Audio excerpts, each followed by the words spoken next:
Bonsoir à tous et à toutes. Voilà, on va démarrer un nouveau shiur, un nouveau cours sur la paracha de Chukat. Alors, la paracha de Chukat, elle traite de l'impureté qui a été due au fait du contact avec des morts, et donc cette impureté-là, elle ne peut pas se retirer autrement que par une procédure particulière, un protocole avec une vache rousse. Et c'est ce que nous dit la Torah. C'est marqué, Vaidaber Hashem el Moshe les morts, Zot Chukat à Torah. Voici la loi irrationnelle de la Torah. Asher Tziva Hashem, qu'a ordonné Hashem les morts en disant. Daber el Béni Israël, parle aux enfants d'Israël, Veikru elecha paradumat mima, Asher en Bamoum. Donc tu vas devoir prendre une paradouma, donc une vache rousse, entièrement rousse, qui n'a pas porté de joug sur elle, ouais, qui est entièrement rousse. Datemota Eleazar Cohen, donc on la portera chez Eleazar Cohen, on va la sortir en dehors du camp, ensuite on l'égorgera, ensuite on va, la brûler, récupérer ses cendres, qu'on va mélanger avec des bois de hysope et de fil écarlate. Et ensuite, la personne qui l'aura brûlé va elle sera impure, et donc elle va devoir se laver ses vêtements et se purifier en se trempant dans un mikvé, dans un bain rituel. Ensuite, on va devoir rassembler ses cendres et asperger la personne qui est impure, et au troisième et au septième jour de son impureté, de façon à ce qu'il se purifie.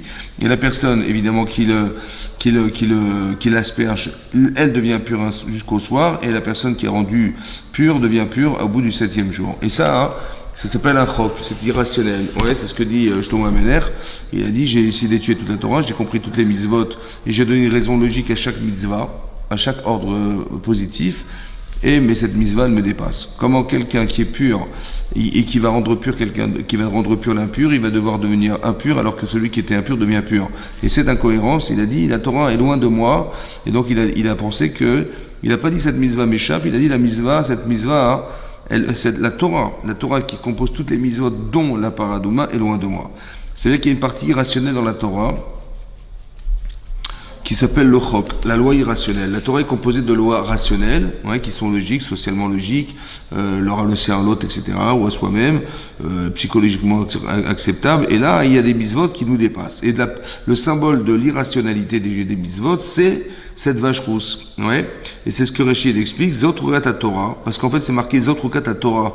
Voici la loi irrationnelle de la Torah. Voici la loi irrationnelle par excellence de la Torah. Mais en fait, Zot Rukat Torah, il fallait dire voici la loi irrationnelle de la vache rousse, de l'impureté qu'on contracte lorsqu'on touche un mort. Et là, on nous dit la Torah. C'est bizarre. En fait, c'est pour nous expliquer que dans un chok, il y a quelque chose de bien particulier. Dans le fait que ça soit irrationnel. Oui. La différence qui existe entre la logique, oui, entre la compréhension et la partie qui reste incompréhensible, c'est-à-dire la chose qui nous dépasse. Oui. En fait, il y a un avantage, un inconvénient. L'avantage, c'est quand on comprend, on trouve la Torah intelligente, on est fier de la Torah parce qu'on la comprend. Aux yeux des peuples, on dit voilà ce qu'on suit les lois qu'on a, nous, il y a 3300 ans, c'est très très perfectionné, ça a été bien réfléchi à travers les personnes de la Torah. Il y a des lois par contre qui sont incompréhensibles. Et ça, on est embêté parce qu'on ne sait pas l'expliquer. Ouais. Alors quand on est intelligent ou intelligente, on se dit, comment je vais m'expliquer, comment je vais justifier ça, quoi, si je ne peux pas l'expliquer ou je ne peux pas le comprendre, j'ai l'impression que mon cerveau ou ma partie cérébrale, elle a servi à rien. On me demande d'agir sans réfléchir. Et ça, c'est gênant, c'est vexant. Ouais. Et donc, il faut comprendre pourquoi Hachem a fait qu'il y a des mitzvot positives qui sont compréhensibles et d'autres qui ne le seront jamais aux yeux des hommes. Elles dépasseront l'entendement humain. C'est ce que dit Rashi. Les fiches à Satan et Umot Haolam, Monim et Israël est mort, Ma Mizvah Azot ou Mata Mishba. En fait, c'est ce que le Satan, le mauvais penchant de l'homme, c'est-à-dire le questionnement que l'homme se fait, qui est révélé par le Satan, le mauvais penchant. Ça, c'est la révélation du Satan, en fait, du mauvais penchant. Et les Umot Haolam, les nations du monde, qui vont dire, si la Torah est intelligente, expliquez-moi cette Mizvah. Qu'est-ce que c'est que cette Mizvah-là? Ouais, de brûler une vache, de la brûler, et de récupérer ses cendres, et de les mettre dans un flacon, de mettre des eaux à l'intérieur, on va mélanger tout ça, on va touiller tout ça, et on va asperger les personnes avec. On a l'impression qu'on fait de la sorcellerie, quoi, on comprend rien. On dit, alors c'est quoi la raison? Et on est incapable de l'expliquer. Et sur ce, Rachid expliquait que si on te pose la question, mais qu'est-ce que c'est que cette mitzvah? Ouais, alors on te dira, Xeraï Melefanaï, c'est un degré devant moi. En nechareshut l'eracharea, tu n'as pas la permission, dit Hachem, de remettre en cause ce que je te dis. Comme si qu'il fallait être soumis. Voilà, on doit être soumis et accepter que c'est comme ça et on peut rien y faire. Ça va? Et ça, c'est embêtant. Comment ça se gère et ça s'explique. En fait, si je suis capable en sachant que je dois comprendre, et j'ai un vrai problème de ne pas accepter de comprendre, et que je me soumets à une volonté, c'est que j'aime. Oui. Comment je sais que j'aime Hachem? Oui. Parce que je suis capable de faire quelque chose qui va au-delà de ma pensée, ou de ma volonté, ou de mes intérêts. Parce que quand ça va dans mon sens, oui, alors je dis, bah ouais, c'est normal, faut pas voler, faut pas tuer, tout ça, c'est... Et je dis, bah ouais, ça c'est la Torah, c'est logique. Je dis, oui, mais est-ce que tu le fais par logique? Oui. Est-ce que tu t'aimes à travers ce que tu penses, ou tu aimes Hachem à travers la mitzvah? C'est ça le problème. Mais j'en sais rien. Quand c'est quelque chose qui est logique, j'en sais rien. Par contre, tu n'aurais pas voulu le faire, et tu le fais quand même, c'est révélateur de l'amour de la Torah et d'Hachem. Parce que j'aurais peut-être pas forcément voulu le faire, c'est gênant de faire, et quand même, j'accepte de faire la émouna, la confiance en Dieu, ouais, j'ai confiance en lui, autant que j'ai confiance en ses lois. Alors, la confiance que je lui donne, c'est de dire, même si j'ai pas compris, ma logique, elle va se confondre à la volonté d'Hachem. Vous avez compris? C'est ça. Donc c'est ça qu'on essaie de comprendre ici, c'est qu'est-ce que fait le rapport au chok, quel rapport on a avec l'irrationalité des mitzvot. Ben, l'irrationalité, c'est ça, c'est de démontrer qu'au-delà de ce que je pense, Hachem existe. Et je n'ai pas la prétention de croire que j'ai forcément compris. Et donc là, il va y avoir un Satan, le Yetzirah, ouais, le mauvais penchant. C'est ce mauvais penchant dont on parle, ouais, c'est celui-là. C'est-à-dire d'expliquer, ouais, le mauvais penchant d'expliquer que finalement, j'ai peut-être pas forcément envie, oui, j'ai pas forcément envie d'accepter quelque chose que je ne comprends pas. Bonsoir. Ça va. Et j'ai pas forcément envie d'accepter de comprendre quelque chose que je ne comprends pas. Et donc, c'est ça. Et on va avoir, en fait, on va avoir ce mauvais penchant qui va vouloir nous faire refuser des mitzvot ou nous faire transgresser des mitzvot parce qu'on n'a pas envie de se soumettre. Voilà. Et ça, c'est un souci. Ouais. Disons, on va dire comme ça. Je vais vous expliquer pourquoi c'est comme ça.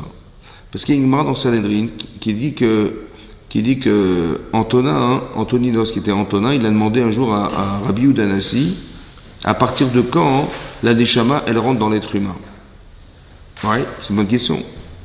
Et il a dit aussi à partir de quand le mauvais penchant, il rentre dans l'être humain. On sait qu'il y a le Yetzirah, c'est un mauvais penchant, c'est un ange qui est créé et qui pénètre la personne. Et c'est lui-même qui nous condamne lorsqu'on fait des fautes, et c'est lui-même qui exécute la sentence lorsque, Chas v'Shalom, c'est nécessaire. Ce qu'on appelle le Yetzirah, le Satan et le Malach HaMavet, l'ange de la mort. Mais c'est le même ange, dit l'Agma dans Bavatra Daf Tetzaïn, c'est le même ange, c'est cet ange qui est le même en fait. Il a une fonction qui est à la fois d'attirer la personne vers la faute, de le faire fauter, ouais, autant que de le condamner. Après qu'il ait fauté, il vient voir Hachem, tu vois, ça n'a pas fonctionné, et maintenant d'exécuter la sentence qu'Hachem a prévue pour cette personne. C'est le même ange. Et donc ici, quand est-ce que l'ange il rentre en nous en fait? Quand est-ce qu'il rentre dans le cœur de l'homme, de la personne? Alors Rabbi Yehuda il a dit, la Neshama, elle va rentrer, ouais, le jour où l'enfant sort du ventre de sa mère. Voilà, l'enfant sort du ventre de sa mère, sa Neshama, elle le pénètre par les narines, et voilà, c'est un être vivant. Sur ça, Antonin, il dit, je ne comprends pas, ça me paraît compliqué à comprendre et à croire. Parce que si la Neshama n'était pas présente dans le ventre de sa mère, comment voudriez-vous que l'enfant, il pourrisse pas dans le ventre de sa mère? On sait bien qu'une personne décède, elle pourrit. Le corps, il se détériore.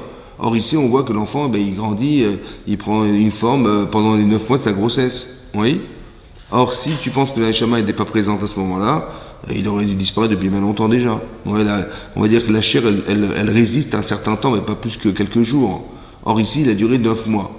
Et il dit, ouais, t'as raison, c'est vrai. Donc, il faut croire que la Neshama, elle se greffe le jour où il y a conception. C'est-à-dire que l'ovule, il rentre de spermatozoïde et attaque. La Neshama, elle se greffe à ce moment-là. C'est vrai. Et il dit, le Yitzhara, il dit pareil. Dès que la Neshama, elle rentre, le Yitzhara, il pénètre la personne à ce moment-là. Et là, Antonin, il dit, c'est impossible.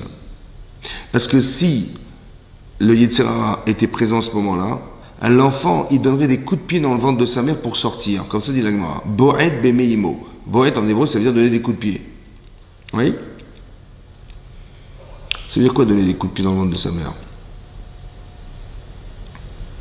Ça veut dire qu'il veut se détacher de sa mère. Il veut être indépendant. C'est ça. Donner des coups de pied, c'est de se sentir indépendant. Ça veut dire que la faculté du Yetzirah, c'est essentiellement de nous rendre indépendants des autres ou d'Hachem. Vous avez compris? Donner un coup de pied, oui, c'est de croire qu'on peut se suffire à soi-même. Et qu'on n'a besoin de rien d'autre que de soi-même. Oui. Comme si il y avait une forme d'allusion dans le nom Adam, qui s'écrit Aleph, Dam, Aleph. Le chiffre Aleph, la lettre Aleph est un chiffre unique, c'est 1. C'est le premier lettre de l'alphabet, c'est 1. Comme si on avait quelque chose d'echad, quelque chose d'unique en nous, quelque chose qui ne peut pas se retrouver ailleurs. Et donc les Yitzhara, ils jouent là-dessus pour dire, mais tu es echad, tu es un, c'est-à-dire que tu n'as pas besoin de qui que ce soit d'autre que de toi-même. Vous avez compris? Et ça, c'est l'erreur qu'on peut imaginer, croire, et c'est ça la force du Yitzhara, c'est de vouloir faire qu'on est indépendant de tout, on a besoin de personne. Vous avez compris, comme un peu l'adolescent qui dit à sa mère ou à son père, laissez-moi tranquille, occupez-vous de vos affaires, vous ne comprenez pas les jeunes. En fait, qu'est-ce qu'il essaye de faire? Il essaie d'être indépendant de soi. Mais c'est son Yitzhara qui l'amène à ça. Oui.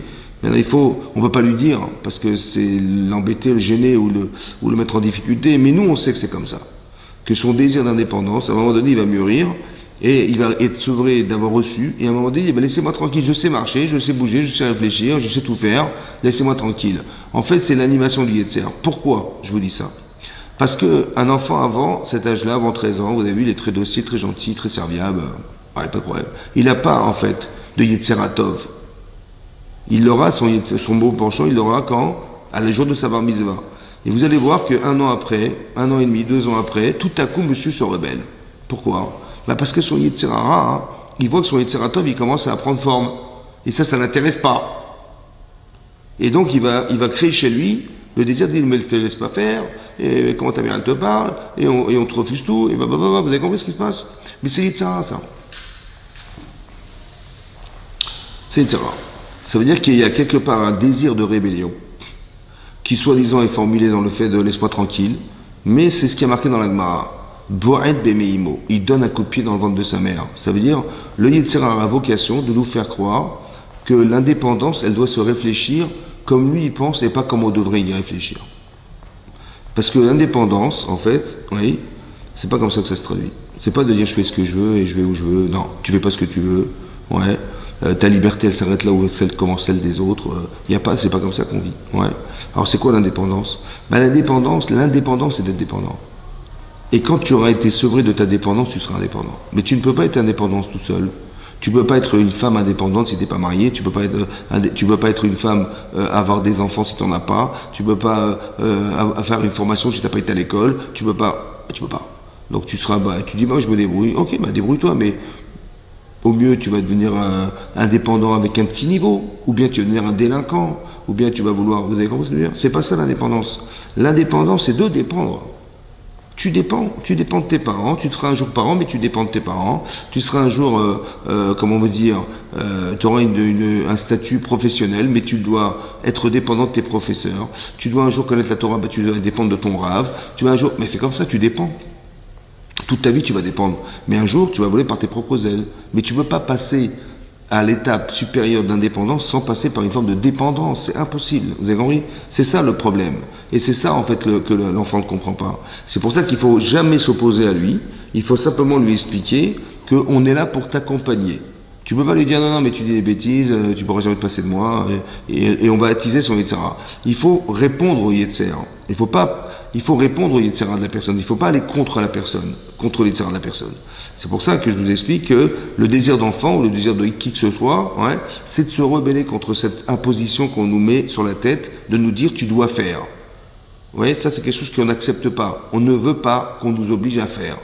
Et c'est ça le problème, c'est qu'il y a des chukim, c'est-à-dire des lois irrationnelles où tu ne comprendras pas, et comme si qu'on t'obligeait à faire. Comme il y a des gens, malheureusement, vous leur donnez un conseil, et ils vont pas le faire.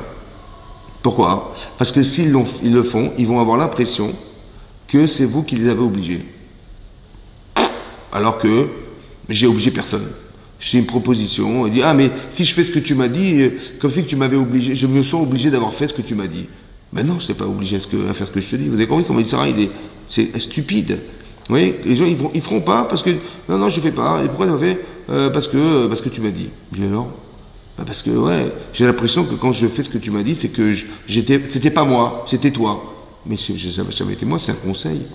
Tu peux appliquer ce que je t'ai dit, parce que c'était logique, parce que c'était le bon sens. J'avais un problème, je ne sais pas quoi faire, tu m'as dit quoi faire, mais j'ai dit merci, je vais faire ce que tu m'as dit. Mais le problème, c'est qu'on croit qu'on est dépendant parce qu'on va exécuter ce que les gens nous ont dit. Ce qui est stupide, vous avez compris? Ça veut dire que vous avez compris que si c'est stupide, c'est qu'il y a une serre derrière. Toi qui es extérieur, tu dis mais qu'est-ce que tu racontes? Mais lui, il a l'impression que c'est ça qu'il doit faire. Vous avez compris? De refuser de faire. Parce que tu ne m'imposes rien du tout. C'est pas... Vous avez compris? Voilà.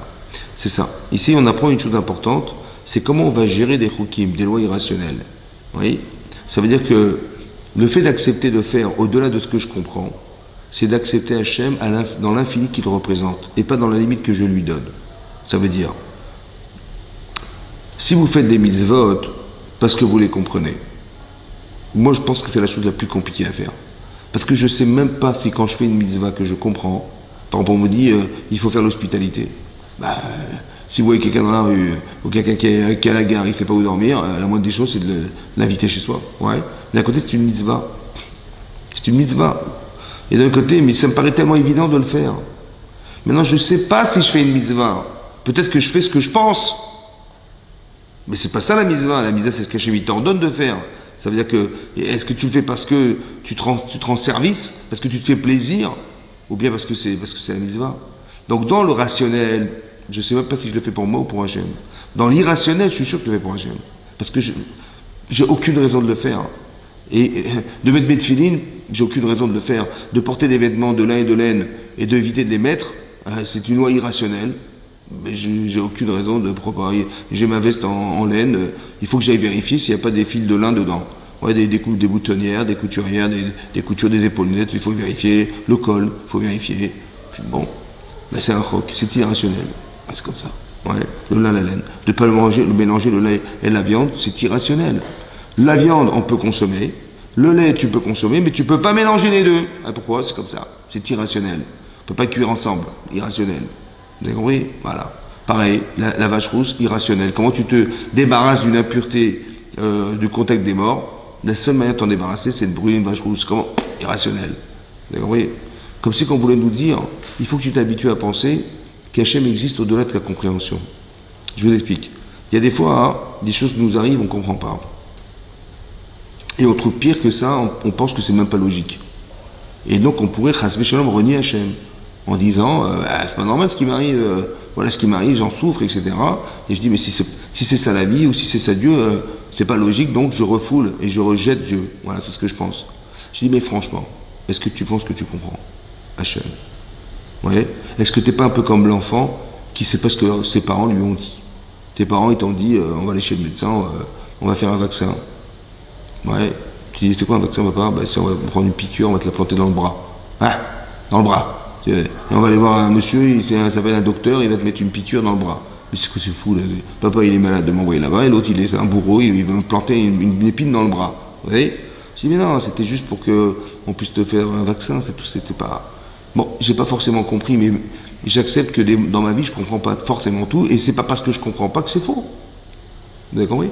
Ça m'arrange pas, mais je dis pas mon père il est malade. Vous avez compris? Voilà, ben, c'est un peu pareil. C'est pas parce que j'ai pas compris que ça remet en cause, soi-disant, je sais ce que c'est. Et donc, si c'est pas dans les normes de ce que j'imagine, ben, c'est que c'est pas possible, c'est pas Dieu, c'est pas je sais pas quoi, c'est pas mon père, c'est pas. Non. Il faut s'habituer à penser. Donc, mais comment j'arrive à ça? Parce que la loi irrationnelle me permet d'accéder à cette logique. Oui, que dans ta vie, tu comprendras pas forcément tout. Et ben, tu acceptes que tu comprends pas tout, mais tu fais quand même malgré tout. Ça te permet, un, de montrer que tu ne le fais pas pour toi, mais pour Hachem. Et deux, que même si tu ne comprends pas, même si tu as des questions dans ta vie, tu as des questions, ça ne remet pas en cause Hachem parce que tu as des questions. Parce que qui tu es toi pour dire qu'Hachem il s'est trompé, ou qu'Hachem il a été cruel, ou il a été je sais pas quoi. Non, il faut juste comprendre que si j'ai dû passer par ces épreuves qui n'ont pas été simples, ça a forcément une incidence sur moi. Positive, dans le sens où ça m'a peut-être rendu plus humble, j'ai relativisé des choses, j'ai été moins spontané, je sais pas moi, j'ai compris la souffrance, etc., etc. Vous comprenez? Il faut juste regarder ce qu'on a traversé, ce qui nous a permis d'accéder à autre chose dans notre vie. C'est dépassé par ce passage-là. Et nous, on a cru, c'était contre soi, ouais, parce qu'on voit, on voit la façade des événements et pas essayer de comprendre qu'est-ce que ça a pu engendrer chez moi. Vous avez compris? Voilà, c'est ça. Oui, c'est ça. Et donc c'est ça qu'il faut comprendre. Il ne faut pas regarder ce que je vis, mais regarder ce que je suis devenu. Voilà. ce que moi je suis devenu, qu'est-ce que mes enfants sont devenus, qu'est-ce que mon mari est devenu par ces épreuves. Ouais, qu'est-ce qu'on devient? Bah, tu deviens sensible. Ouais, tu te remets en question, tu réfléchis autrement, tu fais tes chouvas. Je sais pas, vous avez compris?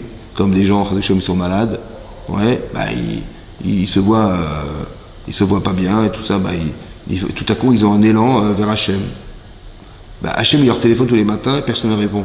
Bah, des fois la maladie ça peut amener à ce que la personne elle se tourne vers Hachem, vous avez compris? Comme Sarah n'a pas d'enfant, bah, elle doit arriver à un tel niveau de croyance en Hachem que si elle n'atteint pas ce niveau, elle ne pourra jamais engendrer Yitzhak. Parce qu'Yitzhak Avinu, il doit être l'enfant qui va naître à un niveau exceptionnel. Mais on peut pas permettre à cet enfant d'exister ou elle d'accoucher de cet enfant si elle n'est pas cette femme.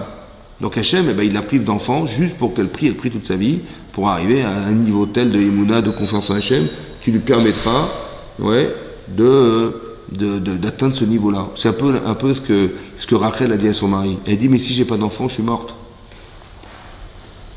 Im aïn, si je n'ai pas, meta anochi, je suis morte. Et donc ça veut dire qu'elle, eh ben, on lui dit, mais non, c'est pas comme ça que tu dois réfléchir. C'est que tu dois comprendre que l'enfant qui va naître, ça va être Yosef. Mais cet enfant, il va se retrouver à 17 ans en Égypte, dans le pays le plus corrompu de la terre. Et comment tu veux qu'il arrive à résister? Ben, il faut que tu aies un niveau d'émouna, un niveau de confiance en Hachem, ou de lucidité, ou de compréhension de ce que tu vas vivre, qui va lui permettre à lui d'exister en Égypte. Vous comprenez? Et bien il faut que tu deviennes cette femme. C'est ça que lui dit Yaakov Avinu. Et tant que ne compte pas sur moi.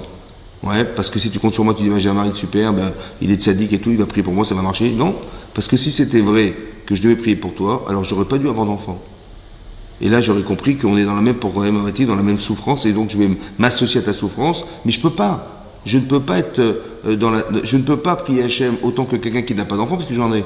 Donc si j'en ai, c'est que logiquement, Hachem t'a demandé à toi de prier. Pas comme mon père qui n'avait pas d'enfant et qu'il a prié pour sa femme pour qu'elle ait des enfants, parce qu'ils avaient la même problématique, et même sa femme avait plus de souffrance que son mari, parce qu'une femme qui n'a pas d'enfant, c'est plus douloureux qu'un homme qui n'a pas d'enfant. Vous avez compris? Et donc il a associé la souffrance de son épouse à la sienne. Mais c'est possible parce qu'il souffre comme elle de ne pas avoir d'enfant. Mais moi j'en ai. Donc c'est pas possible, j'arriverai pas. Honnêtement, j'arriverai pas. Et donc c'est une manière de t'expliquer qu'il faut que toi tu demandes. Que tu ne comptes surtout pas sur moi, tu ne t'appuies pas sur moi, mais tu t'appuies que sur toi-même pour atteindre ce niveau-là. Et donc elle va avoir Yosef. Vous avez compris ce que je veux dire? Mais ça veut dire que les épreuves, en fait, elles nous sont là pour nous bonifier. Elles ne sont pas là pour nous écraser. Le Yetzer Hara, il dit, tu vois, tu vaux rien. Tu vois, Dieu, il se fout de toi. Ou Dieu n'existe pas, ou je ne sais pas quoi. En fait, c'est une fausse lecture. Mais derrière, ça veut dire aussi, au fond, qu'il y a un désir d'indépendance. Ouais. Et quand on n'est pas... On essaye de l'être, il faut comprendre comment on arrive à être indépendant. Et ça demande des midotes. Ouais. Alors, on va essayer de donner des exemples dans la Torah et dans les chasses, dans la Gemara, pour expliquer ce principe. Vous savez que c'est marqué, dans la Torah, c'est marqué que un jour, lorsque Moshe Rabbeinu il a rencontré Tzipora, qui était sa future femme, il a demandé à son père, à son beau-père Yitro de l'épouser. C'est marqué dans le Midrash Rabbah que Yitro, il a dit à son gendre, écoute, ok, j'accepte que tu l'épouses, à condition que le premier enfant que vous aurez, il se devienne un curé de l'idolâtrie. Il va devenir un curé de l'idolâtrie, un curé idolâtre. Ouais. Et après, les autres enfants, tu feras ce que tu veux avec.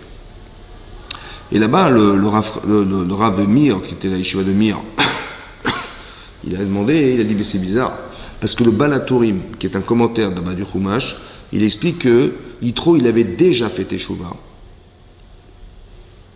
C'est même marqué pire que ça, c'est qu'il était donc, comme dire, il était le pape, quoi. C'était le Cohen Midian, le prêtre de Midian, et donc il a vu que dans l'idolâtrie, il n'a pas trouvé quelque chose qui le contentait, et donc il a voulu abandonner. Et quand il a voulu abandonner cette idole, là-bas c'est marqué qu'ils l'ont carrément jeté dehors, ils l'ont jeté dans un fleuve pour le noyer et le tuer. Et qui c'est qui l'a sauvé? Moshe Rabbeinu l'a sauvé. Et donc il a renié l'idolâtrie, d'accord? Et bizarrement, il demande à son futur gendre, il dit, mais attention, le premier enfant que vous aurez, je veux qu'il soit idolâtre. Et comment tu renies l'idolâtrie et tu demandes à ton gendre de faire que ton enfant il soit idolâtre, le premier enfant né? Et il va accepter Moshe Rabbeinu, et d'abord il explique le Balatorim, qu'il a accepté parce qu'il a pensé que finalement il arrive à le convaincre plus tard que c'était pas ce qu'il fallait faire. D'accord? Mais comment Yitro, il a demandé une chose pareille? C'est ça qu'il faut comprendre. Alors le Rav, il explique, il dit comme ça. La démarche intellectuelle de Yitro, c'est quoi? Ben, Yitro, c'est un philosophe, c'est un penseur. Il a découvert tout seul Hachem, par élimination. C'est connu, hein, comme ça c'est marqué dans Paris Yitro. Il a pratiqué toutes les idolâtries du monde entier, jusqu'à ce qu'il a compris que Hachem, c'est lui, en fait, le Dieu de ce monde. À travers deux événements qui l'ont révolutionné. L'ouverture de la mer Rouge et la guerre contre Amalek. Bizarrement, ces deux événements-là, ils l'ont complètement bouleversé. Pourquoi? Parce qu'en fait, il ne cherchait pas à savoir qui est-ce qui avait des forces dans ce monde. Il essayait de savoir qu'il était la tour de contrôle du monde, c'est-à-dire qui c'est qui est derrière tout ce que vous voyez, au-dessus de tout. Et il a vu que quand on a fait la guerre contre Amalek, oui, Moshe Rabbeinu, il a été capable d'arrêter le soleil. Le soleil qui éclaire toute la terre. Mais le soleil, c'est aussi la capacité qu'on a de calculer le temps par le soleil. Et on sait que le mazal, le destin, dépend du temps. Et là-bas, il pensait, Yitro, comme Amalek, que rien n'existe au-dessus du mazal. C'est-à-dire que tu peux faire ce que tu veux, tu montes, tu descends, tout ce que tu dois vivre et subir, tu le subiras coûte que coûte. Vous comprenez? Tu as eu de la chance, c'était normal, Vénus face à Mars, machin, machin. Tu as raté, ne t'inquiète pas, c'était prévu. La mer Rouge, ça s'ouvre, c'est normal. Vous avez compris? Tout est expliqué dans les cieux. Et donc il dit, bah, tout est normal, mais au-dessus du ciel, il n'y a rien. Donc tout ce que tu vis et tu subis, mais ça a été prévu. Comme ça, il pense Yitro, et commence à penser Amalek. Or, Yitro, il vient de voir qu'on arrête le soleil. Ça veut dire la terre arrête de tourner, quoi. Et donc, la chance qu'ils avaient, Amalek, de faire la guerre, qui était prévue à une certaine heure, comme ils l'avaient calculé, elle ne pourra pas se faire. Mais qui c'est qui est au-dessus du soleil? Qui c'est qui est au-dessus du destin? Rien. Et là, on voit qu'on fait appel à Hachem, et il arrête la terre. Et là, le soleil s'arrête il se concentre sur une certaine heure. Vous avez compris? L'heure prévue n'est pas arrivée. Et là, il a dit, ça c'est Hachem. Comme la mer Rouge, c'est pareil. Il a vu la mer Rouge, c'est quoi? Bah, tous les océans de la Terre se sont ouverts. Il a dit, mais c'est pas possible. Parce que tous les océans recouvrent toute la grosse majorité de la Terre, de la planète Terre. Or, chaque océan a un nom différent, chaque océan a une force indépendante. Et donc, jamais la Méditerranée ne pourra entrer dans l'Atlantique. Les courants sont toujours les mêmes. On ne peut pas pénétrer l'un dans l'autre. Or, ici, on a vu que tous les océans sont ouverts. Mais qui c'est qui a pu donner l'ordre à tous les océans de la Terre de s'ouvrir? Si ce n'est celui qui est le gouverneur de la Terre. Vous avez compris?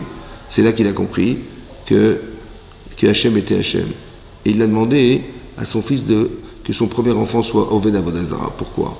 Parce que moi-même, j'étais un idolâtre. Et on ne m'a pas imposé Hachem, je l'ai découvert par moi-même. Et donc, il ne supportait pas qu'on puisse imposer le judaïsme à son enfant. Il a dit non, chacun, il doit découvrir par lui-même. Alors, les autres, tu feras ce que tu voudras, mais le premier, je veux que tu le mettes dans un endroit où il pratiquera l'idolâtrie. Et que par lui-même, il va sortir de la boue, et par lui-même, il va comprendre quelle est la démarche à suivre, et par lui-même, il va comprendre où se trouve Hachem. D'accord? Mais laisse-le débrouiller tout seul. Voilà ce qu'il voulait. Ça va?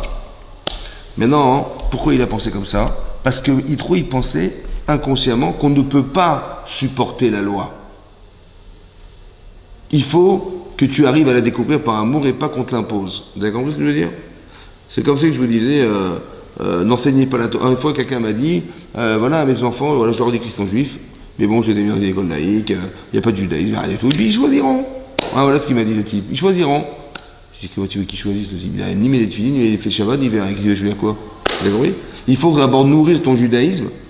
Pourquoi? Parce que même si tu l'obliges, comme si tu dis à tes enfants, écoutez, moi, mes enfants, j'ai pris mon fils. Je l'ai sorti du GAN là, et je l'ai mis j'ai mis au CP. Et quand j'ai vu qu'il pleurait, j'ai dit c'est tombé, je récupère mon fils. Bon, je dis pourquoi? Parce qu'il pleure, je peux pas laisser comme ça. Bon, quand il aura 18 ans, il aura envie d'aller à l'école, il n'y a pas de problème, il rentrera. Mais tant qu'il n'a pas décidé, je ne le mets pas. Alors ça se fait pas, il pleure le pauvre. Je dis mais non, tu l'obliges. Tu l'obliges, pas grave, il va s'adapter. En sachant que de toute façon, il faut passer par. Ça fait partie d'une étape de sa vie, c'est comme ça. Ouais. On oblige parce qu'on sait bien que c'est ce qu'il faut qu'il passe, qu'il traverse et qu'il apprenne, c'est comme ça. Ouais. On dit pas, quand il sera en âge de comprendre, d'être Hachem, Oh, il aura 18 ans, là, on va le rentrer à l'école. À 18 ans, c'est un peu tard. Vous avez compris? Ça veut dire qu'en fait, il faut comprendre que l'essentiel, c'est que tu nourrisses chez tes enfants la volonté de faire la Torah. Après, les tsars, il va les attraper. Mais ils auront les moyens de se battre. Donc tu leur dis, il faut faire comme ça, il faut faire comme ça, comme ça. Tu dis, mais tu les as obligés. Je n'ai obligé personne. Je les ai instruits, je les ai éduqués, je leur ai appris le bon sens des choses. Ouais. Tu dis, mais tu leur as imposé. J'ai rien imposé. J'aurais appris. Maintenant, qu'est-ce que ça va servir? Ben, demain, quand le tsar va essayer de les tourner, il dit, non, j'ai la réponse. J'ai des référents. Vous avez compris ce que je veux dire? Et lui, il pensait, non, il faut laisser le faire. Il va se planter, c'est pas grave, il va se relever, il va tout comprendre par lui-même. Il faut qu'il arrive à lui-même, par lui-même, à comprendre où se trouve Hachem. Ce qui est dangereux, vous avez compris, parce que où est-ce que ça va tout ça? On n'en sait rien du tout. Vous avez compris ce que je veux dire? À la différence de, tu éduques, tu apprends, tu rentres dans tu les mets à la kippa, tu bisit katan, tu lui apprends à faire des brachot, etc. Tu l'habitues, on va fabriquer des robots. Pas du tout. Après, il va un jour se remettre en question, il va comprendre en quoi c'était oui la solution, et pas un problème que de lui avoir expliqué comment on pratique les mitzvot. Alors que Yitro, il pensait, non, mets-le dans la gadoue, rends-le idolâtre carrément. Et il faut qu'il se débrouille de lui-même et qu'il arrive à se sortir d'une situation pareille. On n'oblige personne, parce que les gens sont dérangés par le fait qu'ils ont l'impression que la Torah nous oblige. Vous savez, ça c'est interdit, oh, jusqu'à quand interdit. Mais non, on t'a juste dit, où est-ce que tu peux naviguer? Ça, c'est pas possible. Ça sera pas, tu vas te perdre. La Avera, il n'y a pas une Avera, une faute, dans laquelle tu diras, je me suis bien sorti, Baruch Hashem, toute ma vie je vivrai avec. Tu peux vivre en volant toute ta vie? Non. Mentir toute ta vie? Tromper les gens toute ta vie? Non. Tu dis, mais pourtant, sur le champ, j'ai escroqué des gens, mais j'ai gagné beaucoup d'argent. J'ai compris. Mais c'est toujours sur le court terme, jamais sur du long terme. Tu peux pas vivre comme ça. La Torah dit, c'est à source, ça veut dire que sur le long terme, ça ne marchera pas. Tu dis pourtant, mais oui, sur le court terme, bien sûr. Mais c'est ça la Vera. La Vera, c'est qu'on est contenté sur le court terme. T'as menti. Bah t'es contente, t'as menti, t'as fait croire aux gens que c'était comme ça. Bah moi, t'es soulagé. J'ai compris, mais sur le court terme. Et tu vas mentir toute ta vie, tu vas mentir. Tu comprends? Donc c'est ça la Vera. C'est de comprendre. La personne, elle voit sur du court terme, alors elle croit qu'elle est dans le... Mais non, ça reste du court terme. C'est comme le gosse, vous allez acheter des chaussures, ouais. Il dit, papa, je veux cette basket. Il dit, mais tu veux de combien? Du 31. Mais c'est du 34. Mais c'est ça que je veux. Mais il n'y a pas de 31. Il n'y a que du 34, il n'y a pas de 31. Je dis, mais je veux la 34. Je dis, mais comment tu vas la mettre? Je dis, ben, je mettrai du coton avec 5 paires de chaussettes. Il veut absolument la mettre. Vous avez compris? Il n'arrive pas à sortir du désir de mettre cette paire de baskets parce qu'elle lui plaît, alors qu'en vérité, elle n'y va pas du tout. Vous avez compris? C'est pareil. Le désir rend aveugle. Le type, il n'est plus capable de raisonner. Le Yitzhara, il est capable de nous faire croire des choses parce qu'on ne veut pas se sentir obligé de suivre les consignes. Et c'est ça, en fait, la discussion entre Yitro et Moshe Rabbeinu. C'est que l'un, il a l'impression qu'on lui impose, et l'autre, il a l'impression que non, au contraire, c'est ça ta liberté, c'est t'informer dans ce que tu dois faire. Après, t'inquiète pas, le Yitzhara, il va venir demain. T'inquiète pas, il va venir l'embêter. Maintenant, il a les moyens de pouvoir se battre contre son mauvais penchant parce qu'il a les outils et il a les solutions. C'est ce que tu lui as appris. Alors que si tu le laisses vagabonder en espérant qu'il va se débrouiller, il aura beaucoup plus de difficultés. Ah, mais oui, mais tu l'as obligé. Mais c'est pas ça. C'est parce que je lui ai appris que ça l'oblige. C'est justement de lui expliquer que maintenant la Torah l'accompagnera toute sa vie. C'est comme ça. C'est pas une obligation. Et ça, c'est le problème de se croire, de se sentir obligé. Il y a un autre passage dans la Torah où c'est marqué, vous savez qu'il y avait un homme qui s'appelait Shimi ben Gera, oui, Shimi ben Gera, qui vivait à l'époque de David Ameller. Et il avait carrément blasphémé David Ameller. Oui, il s'était rebellé contre la royauté de David Ameller. Et David Ameller, à la fin de sa vie, bizarrement, il a demandé à son fils Shlomo, il lui a dit, écoute, voilà, je vais mourir. Et cet homme, Shimi ben Gera, normalement, il faut le juger, le condamner. Je t'en prie, voilà, fais selon ta chorma, selon ton intelligence, et tu le condamneras. Oui, comme ça il a pensé David Ameller avant de mourir. Il n'avait rien à penser d'autre que ça, c'est marrant. Et là-bas c'est marqué, qu'est-ce qu'il a fait Shlomo Ameller après la mort de son père? Il a été voir Shimi ben Gera. Il dit, voilà, mon père m'a demandé de te dire que tu dois être condamné et tout ça. Mais bon, ce que je vais faire, voilà, je te demande une chose. Je te demande de ne jamais sortir de Jérusalem. Bon. Et après ça, je te demande de me faire un serment que jamais de ta vie tu sortiras de Jérusalem. Voilà ce qu'il a dit. Et il est parti. Maintenant, son père, il a dit, mais fais ça avec intelligence. Quelle intelligence? Quelle intelligence? Il a dit, il y a plein de gens qui rêveraient de vivre toute leur vie à Jérusalem. Je veux dire, ils sortiront jamais. Il y a plein de gens qui sont restés toute leur vie à Jérusalem. Il dit, je ne veux pas que tu sortes d'ici. Oui.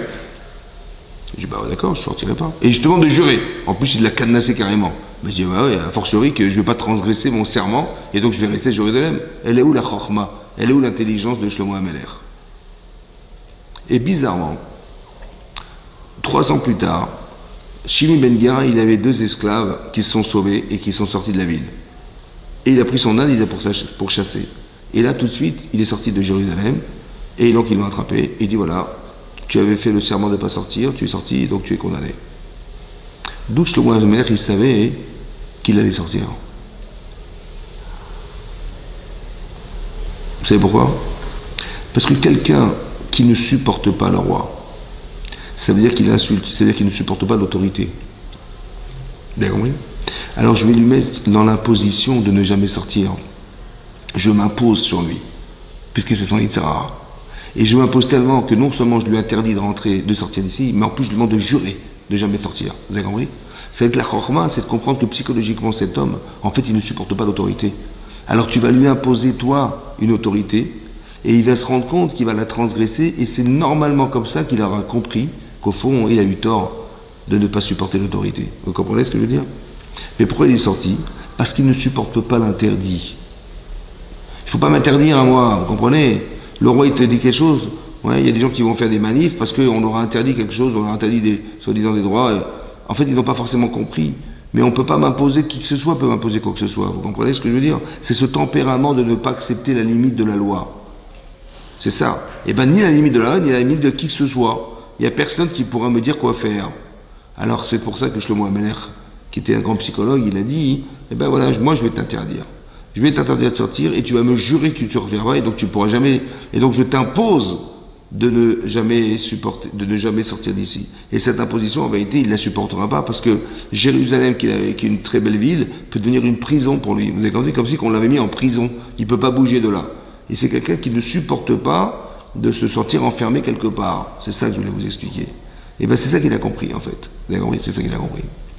Qu'en fait, il y a des gens qui ne supportent pas l'interdit parce qu'ils ne comprennent pas le sens de ce que veut dire, ouais, l'interdit. Pourquoi c'est interdit? Pourquoi les enfants ne supportent pas ça? Autant c'est marqué, vous savez, il y a une barre dans Nazir, Dafkav Gimel, la Gemara dit là-bas, il y a un verset dans la Torah, c'est marqué Ki Yesharim Darkei Hashem. Les chemins de Dieu sont droits. Ouais. Tzadikim Yel Chubam, les tzadikim ils se déplacent dans ces chemins droits. Ou Poshim, les fauteurs Ikashelubam, ils trébuchent dans les chemins qui sont droits. Ouais. Maintenant, le Rav Dessler, il pose la question, il dit, mais je comprends pas. Si le chemin, il est droit, ben il est droit. Si vous vous dites, elle est où la poste? Ben elle est où le bâtiment jaune, là-bas, tout droit, c'est là. Comment quelqu'un, il peut trébucher dans un chemin droit? C'est impossible. Le chemin, il est droit. Tu ne peux pas tomber, tu ne peux pas trébucher, il est droit. Ouais. Comment tu peux t'écarter à droite ou à gauche? C'est impossible, on t'a dit qu'il est droit. En fait, le chemin, il est droit. Oui. Qu'est-ce qui n'est pas droit? Ben, le type qui regarde le chemin, c'est lui qui est tordu. Ouais. Ça veut dire que la différence entre le tzaddik et le pochéa, le tzaddik est la personne qui faute, en fait, c'est sa vision des choses. Il a une vision fausse, en fait. Comme on avait dit une fois, on peut voir la même image, oui, mais chacun selon l'interprétation qu'il va lui donner. Vous avez compris? Par exemple, les Meraglim, les explorateurs, oui, on avait dit explorateurs, ils vont dire, mais vous savez, la terre où on a exploré cette terre, elle tue ses habitants. Hein. Il n'y avait que des types qui enterraient des morts toute la journée. Voilà ce qu'ils ont dit. Hachem dit, mais je ne comprends pas. Au lieu de dire, grâce à Dieu, on n'a pas été dérangé, on a pu explorer la terre d'Israël sans avoir été dérangé pendant 40 jours, personne ne nous a dérangé. Ils ont enterré des morts. Occupés qu'ils étaient d'enterrer des morts. Au lieu de dire merci Hachem, que tu les as occupés en enterrant leurs morts, ils ont dit, mais non, mais c'est une terre, il doit y avoir des épidémies là-bas, il y a des gens qui mouraient tous les jours, je sais pas ce qu'il y a, ils n'ont pas de vaccin, c'est pas possible, ils mouraient tout le temps. On les voyait enterrer des morts toute la journée. Vous avez compris? Mais c'est la même image. Comment tu peux l'interpréter en mal? Mais c'est ça, le chemin, il est droit. Tu aurais dû dire, mais évidemment, merci Hachem. Le chemin, il est droit. Merci Hachem de nous avoir occupés, on n'a pas été dérangés. Merci Hachem. Ils ont utilisé l'image qui, normalement, aurait dû gratifier Hachem, ils l'ont retourné contre lui. En lui disant, mais c'est quoi ce pays dans lequel il nous a fait rentrer? Vous avez compris?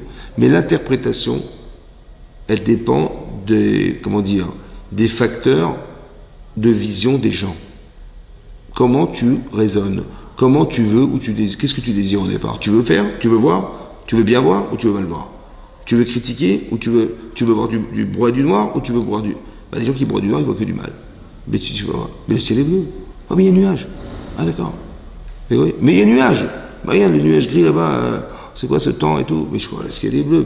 Tu peux bronzer. Tu peux... Non, non, je suis désolé, il y a un nuage, je suis désolé. Ou il y a ça, ou il y a ça. Les gens, en fait, ils veulent pas, ils veulent. C'est ça le pocher avec Hachem. Et la Gemara donne un exemple. Elle dit comme ça. Vous savez que quand Hachem a détruit Sédom, ouais, en fait, c'était carrément atomique. Hein. C'était la ville entière qui était une grande région du monde. Aujourd'hui, c'est la. Je sais pas si vous avez vu la mer Morte. Le lac, il est énorme. Ouais. Et ben, cette région du monde, en fait, était très riche. Mais bon, elle était corrompue. Et donc Hachem, qu'est-ce qu'il a fait? Il a fait exploser cet endroit. Et il ne reste plus que du sel, quoi. Et donc les filles de Lot, quand elles ont vu ça, elles ont cru que c'était la fin du temps. La fin du monde, quoi. Et elles ont dit, mais il n'y a qu'un seul homme sur la terre. Et on est 2 femmes. 2 filles. Alors l'aînée a dit à sa sœur, on va avoir une relation avec papa ce soir. Comme ça, on va faire que le monde va continuer à exister par nous, quoi. Bon. Qu'est-ce qu'elle a fait? Sa fille aînée, elle l'a saoulé, quoi. Elle a fait boire de l'alcool, du vin. Il était complètement saoul et elle a une relation avec son père.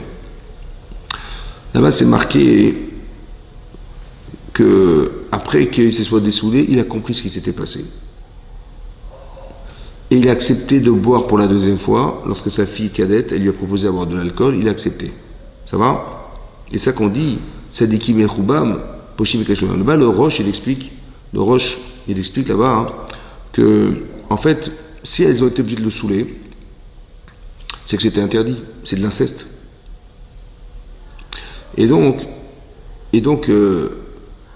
c'était interdit. Donc, comment ça se fait qu'il a accepté, malgré tout, de se laisser saouler pour la 2e fois? Ça va? Et quel intérêt il avait, en sachant qu'il aurait une relation avec son enfant, mais qu'est-ce qu'il va gagner, puisque de toute façon, il est complètement saoul et inconscient? Vous avez compris la question? Qu'est-ce qu'il gagne? De là, on apprend un truc de fou. Hein. C'est qu'il y a des choses interdites qu'on ne peut pas se permettre d'avoir. Mais l'autre, il s'est permis de les transgresser et qu'on ne pourra jamais lui reprocher de l'avoir fait puisqu'il était saoul et inconscient. Vous comprenez? Comme si que la limite de ce qu'il aurait voulu avoir lui est interdite. Mais comme il ne peut pas le faire consciemment, alors il va l'accepter inconsciemment. C'est bien tombé pour lui. Vous avez compris ce que je veux dire? Tellement l'interdit est très difficile à gérer pour les gens. Vous avez compris? Il n'y a aucun intérêt, quel plaisir il avait d'avoir avec sa fille alors si vous voulez, il va se réveiller le matin, il n'a rien vu, rien ressenti, il ne s'est rien passé pour lui. Vous avez compris? Donc, pourquoi il a fait quand même? Parce que si je peux transgresser la Torah sans que ça soit reproché, je vais le faire. Comme si que la limite de ce qu'on m'interdit me dérange. Et donc, je me suis permis de casser la barrière, ouais, en sachant que de toute façon, on ne me reprochera rien parce que j'étais saoul. Vous avez compris ce que je veux dire? Tellement c'est tordu. C'est ça. Poshim, Kashloubam. Le chemin, il est droit, mais qu'est-ce que tu rentres là-dedans? Ouais. Mais il dit, ah, mais si je peux faire comme ça, peut-être ça serait. On va rien me dire, et puis j'aurais transgressé la Torah sans qu'on puisse le me reprocher. Tellement, vous avez compris, tellement c'est fin, c'est incroyable. Comme une loi dans Sanhedrin qui dit là-bas, hein, que si quelqu'un, il a des mœurs un peu légères avec les femmes, ouais, des femmes mariées, des fois il trompe sa femme, il trompe des femmes mariées. Et un jour, il est témoin, ce monsieur, oui, mais il témoigne que cette femme, elle est mariée. Est-ce qu'il a le droit de témoigner? La Gemara elle dit oui, bien sûr, parce que de toute façon, il se l'interdit. Si encore, nous on ne sait pas, est-ce qu'elle est mariée ou pas? Il peut dire non, elle n'est pas mariée, comme ça il va pouvoir aller avec elle. Mais si elle est mariée, elle lui est interdite.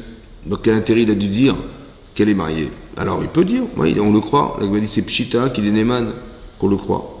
La Gemara dit non, peut-être non. Pourquoi? Parce qu'il y a un passage dans Michelet qui dit Ma'im gnuvim imtaku. Des eaux qui ont été volées, elles ont un meilleur goût que des eaux qu'on a gagnées honnêtement.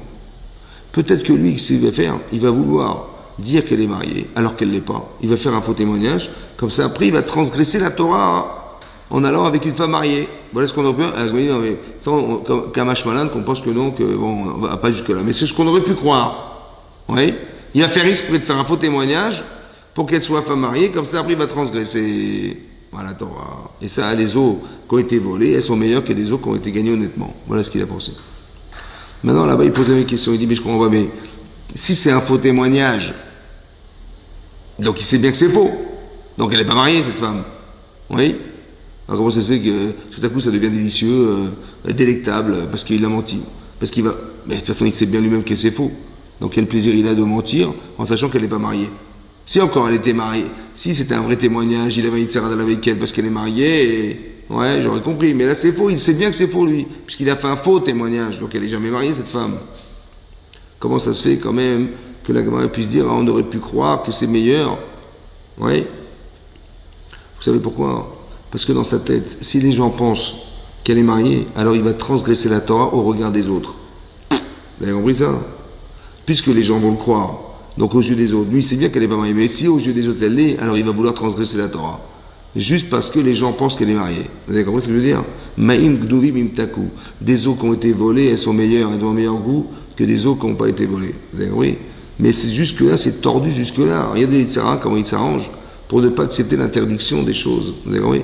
Comment quelqu'un, il devrait accepter l'interdit, la limite de ce que tu ne peux pas faire. Mais c'est tellement compliqué d'accepter ces choses-là, hein, ouais, que la personne, elle va transgresser une chose pareille. La liberté de faire ce qu'on veut, c'est ça le Yitzhara. Tu es libre de faire ce que tu veux, on ne te met pas de limite. C'est marqué dans la Gemara, dans Sanhedrin 9 Abdelet. La Gemara dit là-bas que un jour, comme il s'appelle Bil'am, qui était un sorcier, ouais, il a essayé de nous maudire. Bon, mais il s'est rendu compte qu'à chaque fois qu'il voulait nous maudire, bah, il disait des bénédictions, quoi. Parce que Hachem ne le laissait pas dire des malédictions. Et Balak, il devenait fou. Il dit, mais je crois pas, mais tu t'entends dire, là, tu dis que des bénédictions pour le peuple juif, et je t'ai demandé de les maudire. Bon, finalement, mais il voulait gagner beaucoup d'argent en essayant de les maudire, ça n'a pas fonctionné. Qu'est-ce qu'il a fait? Ouais. Il a dit, je vais essayer autre chose. Je vais essayer de les faire fauter autrement. Qu'est-ce qu'il a fait? Il a corrompu des femmes. Ouais. Des filles de Midian.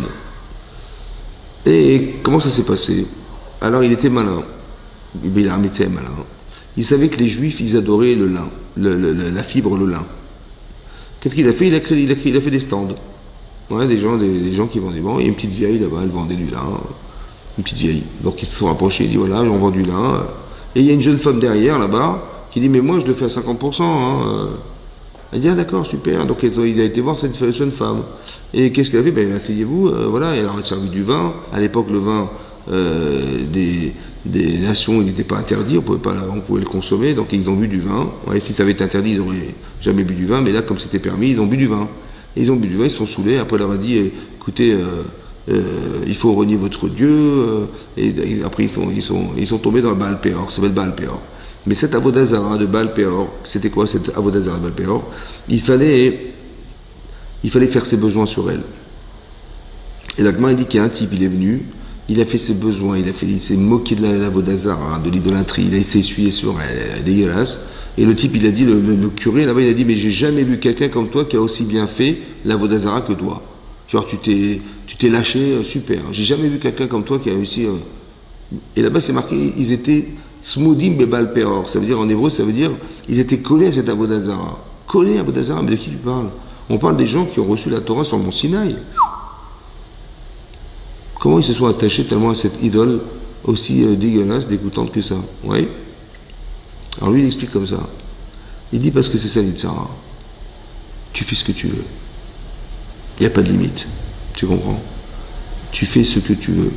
Et c'est ça le Yitzhara. Le Yitzhara, et c'est très moderne en fait, c'est de ne pas s'imposer des limites. Aujourd'hui, de plus en plus, les gens, ils n'ont plus la rigueur qu'il y avait auparavant.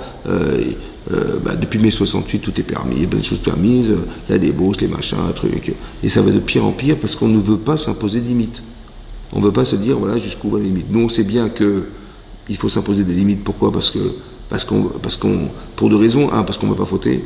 Oui, et deux, parce qu'on sait qu'avant la faute, oui, il y a ce qu'on appelle le roi Shtut, c'est-à-dire, il y a un vent de folie qui nous empare et qui nous pousse à faire la vera. Plus fort que soi, oui, qui gravite autour de la faute et qui, lorsqu'on a passé cette frontière, bah on est happé, on peut plus s'arrêter. Ouais.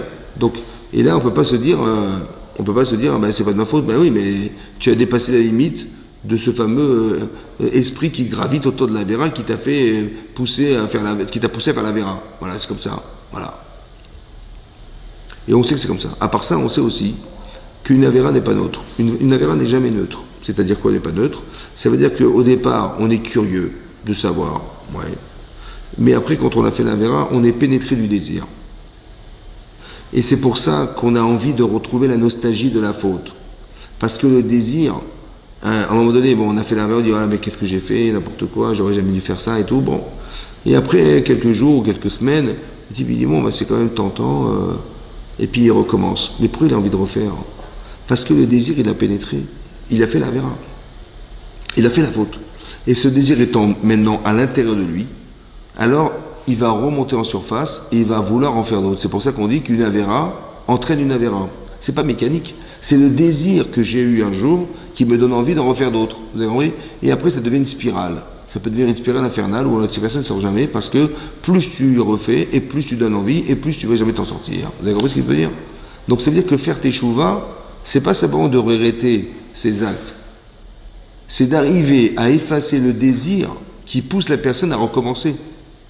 La teshuva, c'est pas dire ah je recommence plus, ah j'ai compris, je me suis trompé, j'aurais jamais dû faire ça, voilà. Ouais, j'étais en boîte de nuit, je suis tombé sur une fille, ou comme les filles elles me racontent, une fille elle me raconte et dit voilà j'ai trouvé mon prince charmant, il m'a demandé d'arrêter mon travail, je vais le rejoindre à l'étranger, la fille elle me suit, je dis d'accord, et puis elle était sûre qu'elle allait se marier avec lui. Il lui a demandé de faire ce sacrifice, ça y est, c'est l'homme de sa vie. Et madame elle tombe enceinte. Et qu'est-ce qu'il lui dit, monsieur? Il dit, mais il faut l'enlever cet enfant. Je veux pas d'enfant, moi, je veux pas me marier avec toi, pas pour tout de suite. Et finalement, il veut jamais se marier, lui, vous avez compris? Il a profité d'elle, en fait, vous avez compris ce qui se passe? Pour ça, je dis toujours, ne rentrez pas là-dedans. Parce que le petit, il attend que ça, de coucher avec elle, et après, basta, il s'en fout. Ouais. Mais tant qu'elle se refuse, ah, là, il est embêté, vous avez compris? Mais dès qu'elle est rentrée dans le jeu, c'est fini. Je lui dis, mais pourquoi t'es rentré là-dedans? Je dis, mais j'étais sûr qu'il était honnête, j'étais sûr qu'on allait se marier, on allait avoir des enfants. Je dis, ben voilà, on va se marier, bon, ben c'est pas grave, si on les a avant, c'est pas grave. Hein. Et puis voilà ce qui s'est passé, le type s'en foutait complètement, c'était juste pour aller avec elle, et pas plus que ça, quoi. Vous avez compris? Donc, il y a un jeu de dupes dans l'histoire. Il ne faut pas rentrer dans ce jeu-là, parce que c'est après la fille elle tombe enceinte, après elle a un enfant, elle ne le voulait pas comme ça, et puis lui, il a complètement abandonné, il s'est sauvé, voilà ce qui se passe. Voilà. Et tout ça parce qu'on est rentré dans un engrenage. En pensant que c'était légitime, il était honnête, c'était l'homme de ma vie, je suis amoureuse de lui, machin. Ouais, mais tu sais pas sur qui tu tombes, il faut faire attention, ouais. Il faut connaître les personnes avant de s'engager. Et les gens, ils s'engagent, genre amoureuse qu'elle était, la folie, elle est rentrée là-dedans. C'est un engrenage, c'est ce qu'on appelle le roi Shtut, le vent de folie. Elle est tombée amoureuse de lui, elle ne peut plus réfléchir, c'est l'homme de sa vie, et n'importe quelle critique qu'on fera contre lui, de toute façon, c'est sûr que c'est faux, et donc elle refoule, jusqu'à ce qu'elle tombe là-dedans, et elle se rend compte sur qui elle tombe. Mais tu dois t'interdire. C'est pas pour toi seulement, c'est aussi pour que tu tombes pas dans ce genre de situation. Et après, même si tu fais Navera, combien c'est difficile de faire tes chouvas et de retirer ce désir? C'est compliqué. Pourquoi tu rentres là-dedans? Ouais. Donc c'est ça. La Torah dit ne rentre pas là-dedans. Ne rentre pas là-dedans. Mets-toi. Ta liberté, elle s'arrête là où commence la Avera. Mais pourquoi? Parce que la Avera n'a pas d'avenir. Dites-moi une seule Avera, une seule faute dans laquelle tu peux dire ouais, je ne vais pas Dieu toute ma vie. Ça n'existe pas. Ouais. À un moment donné, on sature. C'est comme un type, je me souviens à la radio, j'avais entendu, il y a un type, il avait tué une femme. Bon, et il y a eu une enquête, il a été interrogé, hein, ils ont rien compris, ils ont rien trouvé. Bon, ils l'ont innocenté. 30 ans plus tard, il a été au commissariat, il a dit, écoutez, cette femme, je l'avais tuée. Je dis, mais qu'est-ce que tu te fous là-dedans? Personne n'avait rien su, ouais. Et toi, tu serais resté un homme honnête toute ta vie, et personne n'aurait su que tu avais tué cette femme, pourquoi tu l'étais? Il dit, j'en pouvais plus. Je pouvais pas mentir toute ma vie, j'en pouvais plus. Et donc à la fin, j'étais obligé d'avouer, quoi, parce que j'en avais marre de faire croire, de faire croire que j'étais innocent alors que je l'étais pas, ouais. Et donc, à la fin, à un moment donné, il y a une forme de saturation. Vous avez compris bien? Tu veux essayer de faire croire, mais tu pourras jamais faire croire toute ta vie, c'est pas possible. Tu peux pas avoir le sourire toute ta vie alors qu'il a tué cette femme, il peut pas faire croire aux gens qu'il est bien épanoui, il est heureux, alors qu'en fait il est malheureux à l'intérieur de lui, il est rongé par ce remords. Ouais, d'avoir rendu une femme, d'avoir tué cette femme, d'avoir rendu ses enfants, comment dire, orphelins, d'avoir un mari qui a perdu sa femme. Vous avez compris, c'est une horreur, vous avez compris. Mais lui, ça, il s'est retenu jusqu'à ce qu'il n'en pouvait plus. Et ça ressort. Vous avez compris? C'est ça. Parce que tu peux pas t'interdire. C'est pas possible de vivre toute ta vie épanouie dans la Vera. C'est pas possible. Tu peux pas vivre avec. À un moment donné, tu craques et tu dis, bon, ouais, c'est bon. Et c'est ce qui se passe. Vous avez compris? C'est pour ça qu'il faut accepter le chok. C'est ce que je voulais vous expliquer.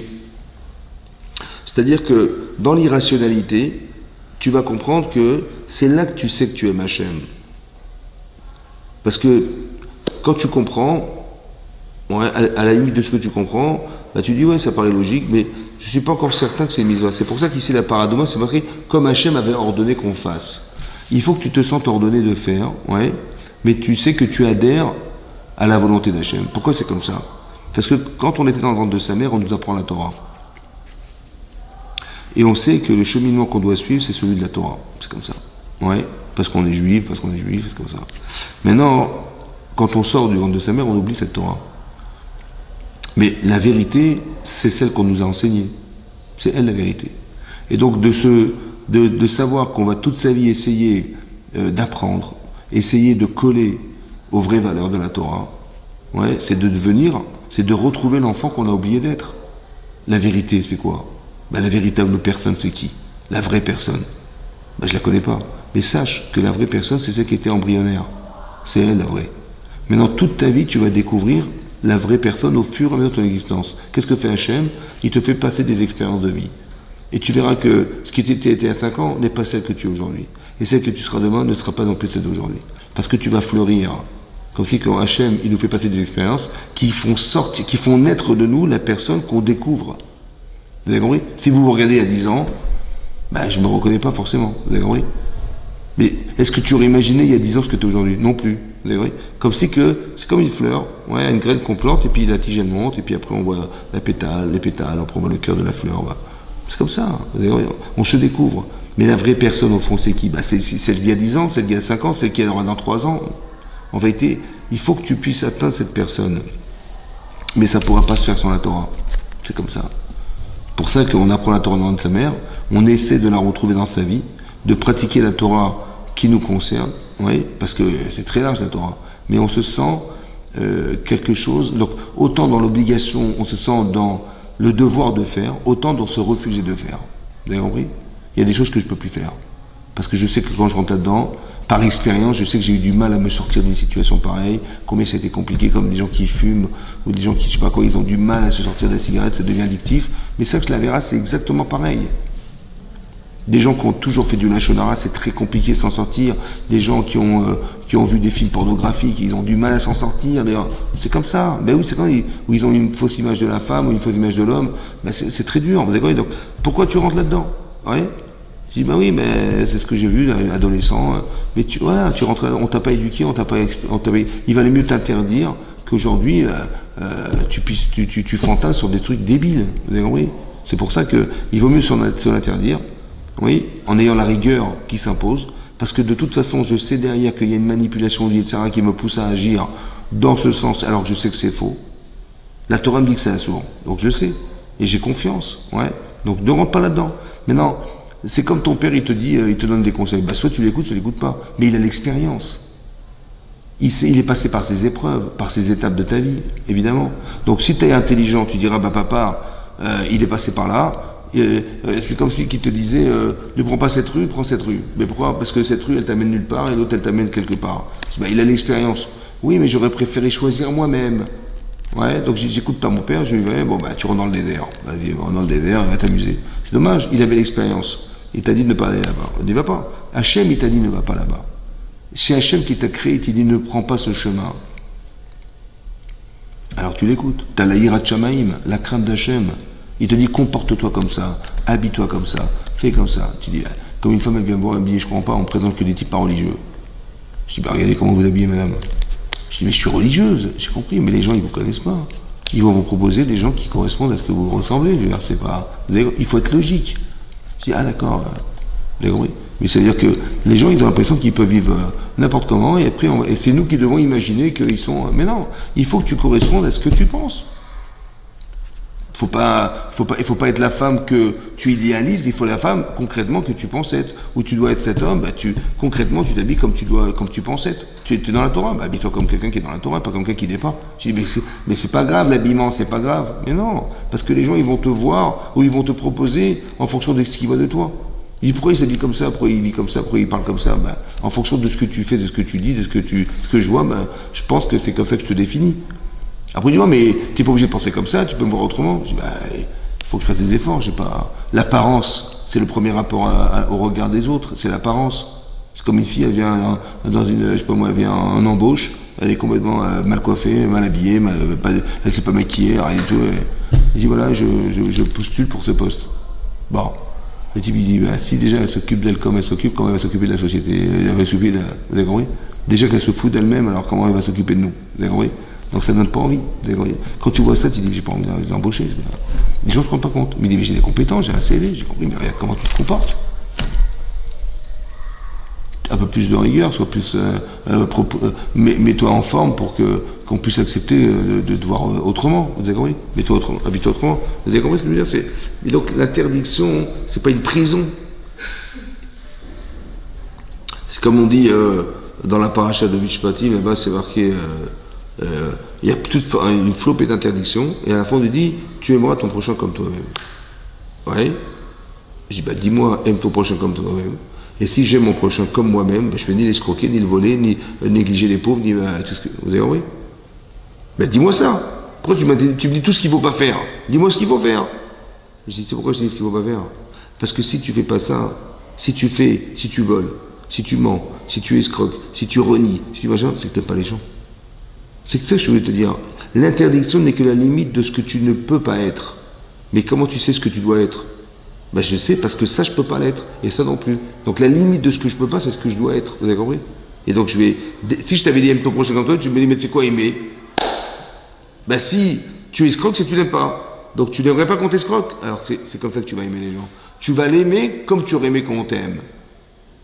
Toi, t'aurais voulu qu'on t'escroque? Non. Alors qu'est-ce que tu vas faire? Je vais pas escroquer. Je vais pas tricher, je vais pas mentir, si j'étais pauvre, j'aurais pas aimé qu'on s'occupe pas de moi. Vous avez compris? Et donc qu'est-ce que tu aurais aimé en tant que pauvre? J'aurais aimé qu'on s'occupe de moi. Et c'est ce que tu vas faire aux pauvres. Comme tu aurais aimé qu'on te fasse. Vous avez compris? Mais tu peux pas le comprendre par le positif. Tu peux le comprendre que sur la forme négative. Comme la Gemara d'Anchoulin a dit, on a créé le pur, on a créé l'impur. On a créé le caché, on a créé le caché. On a créé le juif, on a créé le goy, on a créé le jour, on a créé la nuit. Une chose au contraire. Mais pourquoi faire? Tout est dualité. Pourquoi faire? Parce que la limite de ce que tu dois être, c'est l'interdit. Tu dis, s'il n'y avait que des juifs sur la terre, on n'aurait pas été juifs, on aurait été des êtres vivants sur la terre. Mais on est juif parce qu'il y a le contraire.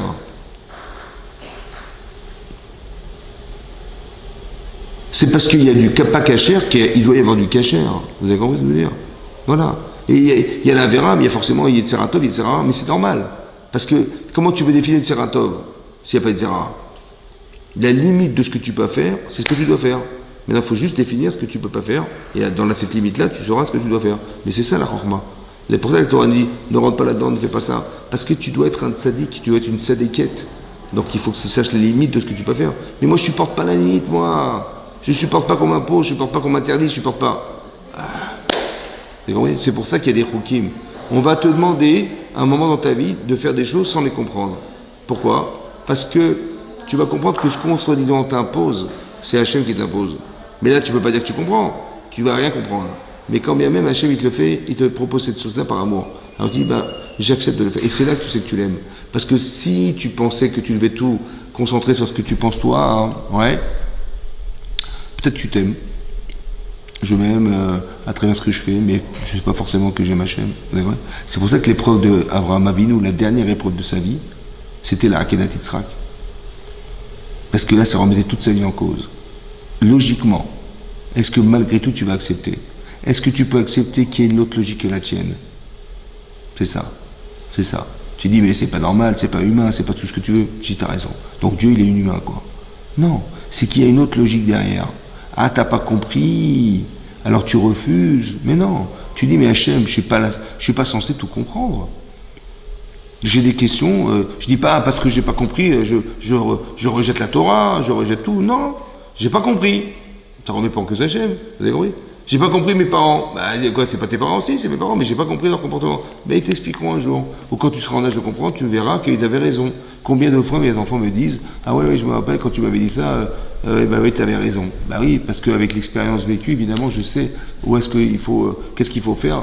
Je suis pas prétentieux d'avoir dit quelque chose. Je dis simplement, j'étais là pour t'accompagner et te dire ce qu'il fallait que tu fasses. Parce que moi, je suis tombé dans ce piège un jour aussi. Et j'ai su m'en sortir et donc je te donne la solution. Donc, dis merci qu'on te propose des solutions, alors que toi, tu croyais qu'on t'imposait des solutions. Et si tu me dis ça, non, je ne vais pas le faire parce que tu me l'as dit, mais non. Il faut savoir que d'apprendre à ne pas se limiter à la compréhension des choses, c'est aussi une vertu. C'est ça que je voulais vous dire. C'est pas une bêtise. Et c'est vrai que c'est des fois vexant parce qu'on se dit, mais alors, comme ça, mon cerveau. Justement, il y a deux choses. Il y a ce que tu vas comprendre. Tu dois te construire dans ta vie, c'est sûr. Mais à un moment donné, tu verras que on va t'éprouver dans quelque chose qui intellectuellement t'est pas forcément supportable. Pour justement que tu arrives à dépasser ton intellect, c'est-à-dire d'arriver à croire en Dieu au-delà de la limite de ta compréhension. Parce qu'Hachem, il est au-delà des limites de ta compréhension. Vous avez compris? Il est largement au-delà. Donc, si tu veux le retrouver à 120 ans, si tu penses que tu vas retrouver ce que tu penses, mais qu'est-ce que tu crois que tu vas retrouver? Tu vas retrouver une petite boulette dans l'univers de Hachem. Ouais. Par contre, si tu acceptes qu'il existe dans les limites de ton incompréhension, si tu le laisses exister là où il est le plus, dans ce que tu comprendras jamais, alors tu le fais exister là, dans ce que tu comprends pas. Et là, tu vas le retrouver. D'accord, oui. Tu as eu confiance en Dieu, c'est-à-dire tu as eu confiance parce que tu sais qu'il est fidèle à ce qu'il est. Et donc, cette fidélité, elle t'apporte quelque chose, même si tu n'as pas forcément compris. Youssef, il n'a pas compris pourquoi il a quitté ses parents, il n'a pas compris pourquoi il a été vendu esclave, il n'a pas forcément compris au départ pourquoi il a dû quitter la Torah de son père, pourquoi il s'est trouvé en Égypte, il n'a rien compris. Mais en vérité, après la fin, il a compris. C'est une thérapie. Il est passé par l'esclavage parce qu'il ne peut pas prétendre être quelqu'un en étant un esclave. Il dit, ouais, j'ai rêvé, vous allez vous procéder devant moi, machin. Bah, tu te vends devant tes frères. Non, c'est pas ça que je veux. Alors tu vas devenir un esclave. Ça veut dire que tu as une potentialité, elle va servir à quelque chose sans que tu te vantes d'être. Vous avez compris? Donc c'est sa thérapie. Oui, il va quitter ses parents parce que là où il se trouve, il crée une fracture familiale. C'est pas possible, il faut que tu t'en ailles. Il va retrouver la femme de Potiphar parce qu'il a dit de ses frères, ils étaient soupçonnés d'adultère. Bah, comment tu as osé penser ça? Tu vas le vivre et tu vas te rendre compte de la gravité de ce que tu as pensé. Elle va te courir derrière pendant 1 an et tu vas te rendre compte que c'était grave ce que tu as pensé et ce que tu as dit à tes frères. Et ben c'est en l'ayant vécu que tu vas te rendre compte de la gravité. La teshuva, c'est pas simplement de reconnaître ses erreurs, c'est d'avoir vécu l'expérience qui m'a permis émotionnellement de reconnaître mes erreurs. Vous avez compris ce que fait Hachem? Vous avez compris? Après, il va passer par la prison, tout ça, pourquoi? Pour finalement arriver devant Paro et dire à Paro, vous savez, c'est pas moi qui vais interpréter les rêves, c'est Hachem. Mais comment tu peux, mais comment tu arrives à ça? Mais tu devrais dire au contraire à Paro, mais je vais tout vous expliquer, je suis un grand psychanalyste, j'ai les facultés intellectuelles pour vous expliquer votre rêve, et dessus je vous signez que je sors de prison et je sors de prison. Mais je vous dirai rien sans vous ayez signé. Eh ben non. Il dit, vous savez, c'est pas moi, c'est Hachem. C'est lui qui va faire le shalom, qui va vous amener l'épanouissement de ce qui vous manque en fait, parce que vous êtes tiraillé par ce rêve que vous avez fait qui vous déraille. Ouais. Et c'est ça qui va faire Hachem. Vous avez compris? Et donc quand je dis ça, c'est-à-dire qu'il a vécu pendant 13 ans ce qu'il a vécu pour arriver à dire ça. Vous avez compris? C'est-à-dire qu'il est passé par toutes ces étapes de sa vie pour arriver à dire, vous savez, c'est pas moi. Hein. Au départ, il a dit, je vous allez vous procéder devant moi. Hein. Et à la fin, il a dit, vous savez, c'est pas moi, c'est Hachem. C'est ça qu'on voulait qu'il arrive. Mais il ne pouvait pas le dire au départ, il fallait qu'il passe par toutes ces étapes de son existence pour arriver à être cet homme. Donc tout ce qu'il a vécu n'était pas un problème.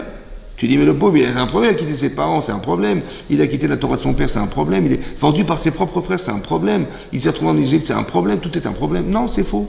C'est une solution. Il faut le réfléchir comme une solution. J'ai dû passer par là, Min Hashamaim. Voilà. Je ne remets pas Hachem en cause. On dit, mais qu'est-ce qui m'arrive? C'est quoi ce bon Dieu? N'importe quoi. Il faut avoir l'humilité de comprendre que ce que je vis, n'est pas forcément logique à mes yeux. Mais je le traverse. Et ça, je sais qu'Hachem, il est fidèle dans sa relation à moi. Et j'ai pas la vocation de croire que j'ai tout compris. Alors que je l'accepte quand même. Et c'est ce qui compte. C'est quoi d'accepter? C'est d'arriver à devenir la personne qu'Hachem, il aurait espéré que je devienne. C'est-à-dire, tu passes des étapes, eh ben, tu verras que tu vas changer. C'est ce changement que je veux qui s'occasionne chez toi. Et c'est ça qui va faire de toi une nouvelle personne. Mais si tu l'acceptes pas, alors tu l'auras. C'est dommage parce que l'événement que tu as. Quand je critique ce qui m'arrive, ou je dis mais qu'est-ce qui m'arrive, en fait je critique Hachem. Et donc je refuse ce que j'ai vécu, alors que j'aurais dû l'accepter. Et si je l'accepte, je vais changer. Mais si je le refuse, ça aurait servi à rien. J'aurais vécu quelque chose, entre guillemets, de malheureux. Vous avez compris? Voilà ce que j'ai vécu. J'étais vendu par mes frères, je vais me plaindre. Mais non, c'est Hachem. Donc il n'est pas débile, Hachem. Si tu as fait passer par là, c'est que ça a forcément engendré quelque chose chez toi, obligatoirement. Vous avez compris? Et c'est ce que ça engendre qui compte. C'est ce que tu deviens qui va compter, pas ce que tu vives qui compte. On s'en fout de ce que tu vas vivre. C'est ce que tu deviens. Donc toi tu dis non, je critique ce qui m'arrive. Je critique ma vie. Mais non, ne critique pas ta vie. Puisque c'est ce qui t'a permis d'être cette personne. Vous avez compris? Tout ce que tu as vécu a forcément transformé ta vie. C'est impossible autrement. Tu tires des leçons de ton existence. Tu relativises les choses. Etc. Et c'est ça qui compte. Vous avez compris? C'est comme ça. Par contre, si tu ne supportes pas les limites, alors tu vas rentrer dans l'interdit. Tu vas dire tout est permis, tu vas rentrer dans l'interdit. Alors qu'on voudrait que tu les évites, que tu sois structuré, que tu sois une tzadikette, que tu sois un tzaddik, quelqu'un qui va comprendre que Hachem avait raison depuis le départ. Le monde a été créé par la Torah, donc ça veut dire que toute l'histoire du monde, elle est véhiculée par la Torah, c'est pas l'inverse. C'est pas qu'on doit adapter la Torah à ce monde, c'est l'inverse. Le monde a été créé par la Torah. Le monde. Donc les lois naturelles que vous voyez, elles sont issues de la Torah. Donc ça veut dire que c'est l'inverse. C'est nous qui devons nous y adapter et pas l'inverse. Et nous on dit non, il y a des interdits, des choses qui nous déplaisent, on élimine. Non, c'est pas comme ça. On accepte et on le fait là-bas. Chazak ou Baruch. Comment allez-vous? Hein? Vous habitez là?